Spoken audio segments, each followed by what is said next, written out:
Chairman, I yield myself such time as I may consume. Gentleman is recognized. Thank you, Mr. Chairman. H.R. 7006, Financial Services and General Government Bill. I want to announce today I rise in support of H.R. 7006, which institutes fiscal year 2026 funding for the financial services and general government and national security and Department of State appropriations measures. This Congress has a fundamental responsibility to fund the government, and this two-bill package is our next step toward completing the full 12 bills. When done the right way, funding the government is not a single vote. It's a process that requires steady, deliberative progress. I'm proud to say we're doing just that. Today marks the second time this month that we are bringing bipartisan, bicameral bills to the floor. We promised the American people a responsible, member-driven process, and that's precisely what we are delivering. This two-bill package reflects member input, the America First agenda, and the collaboration across political aisles and chambers that serves the nation.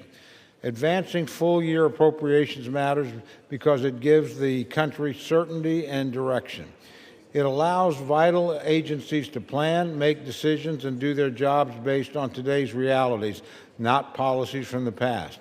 That's how we move from promises to action and carry out the America First agenda mandated by the people. Those priorities are reflected throughout the measure before us.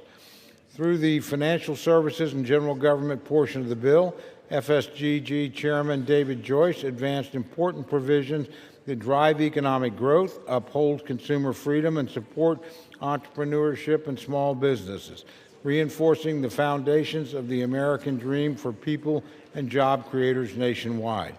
It also advances needed government efficiencies by cutting waste, modernizing technology and cybersecurity, and addressing unused federal space and buildings. And crucially, it protects Americans from a supercharged IRS by cutting enforcement and redirecting resources to customer service. This is especially important as we approach tax filing season and implement the Working Families Tax Cut, allowing families to keep more of what they earn. Just as this package strengthens economic security and accountability, it also reinforces America's security and leadership at home and abroad. The National Security and Department of State measures champion an America First policy agenda. We replace the weakness of prior administrations by restoring President Trump's Peace Through Strength agenda. NSRP Chairman Mario Diaz-Balart took decisive action to reprioritize funding in support of our nation's security. This has allowed us to eliminate $9.3 billion in spending while reasserting deterrence and leadership. To protect the safety, freedom, and prosperity of the American people, we show that focused strategy, not endless spending, is what delivers results. We make critical investments in high-impact initiatives that combat narcotics and human trafficking, confront the malign influence of the Chinese Communist Party, and counter terrorism. We reinforce democracy and human rights efforts and defend religious liberty. As both a moral duty and vital American interest, we will not tolerate religious persecution and attacks on faith. Upholding those values strengthens American leadership and advances freedom around the world. We also eliminate wasteful initiatives, implement the necessary accountability at the United Nations, and prohibit any funds for things like UNRWA or the Taliban.